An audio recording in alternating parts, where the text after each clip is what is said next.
In today's video, I'm going to teach you how to use temporary chat in Google Gemini.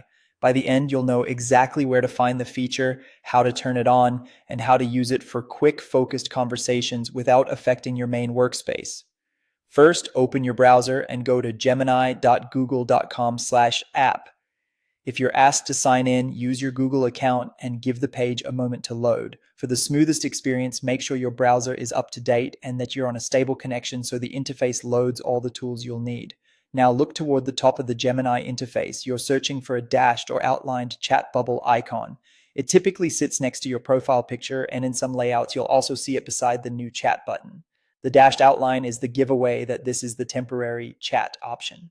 Once you've located it, go ahead and click it. If you don't see it immediately, hover your mouse near the profile area and the top controls. It's usually right there in the header where your other chat controls live. When you enable it, the screen will switch to a fresh workspace that clearly says temporary chat at the top. That label is your confirmation you're in the right place.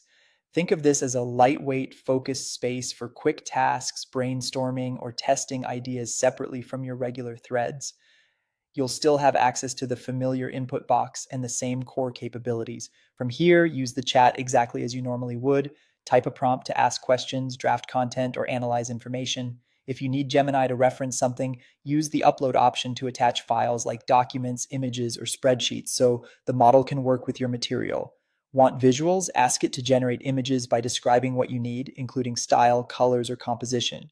Clear instructions help. Specify the goal, provide relevant context, and mention any constraints like format or length. If you're refining an answer, follow up right in the same temporary chat with what to change, such as shorter, more formal, or add examples. A few quick tips to make the most of this mode. Keep each prompt self-contained so your intent is clear. When you upload files, briefly explain what they are and how you want them used. And if you produce something you might reuse later, copy it to your notes or download any generated files before you move on. That's all there is to it. Open Gemini, click the dashed chat bubble icon near your profile or the new chat button, confirm you're in temporary chat, and work as you normally would with prompts, files, and images. Thanks for watching and enjoy your focused sessions in Gemini.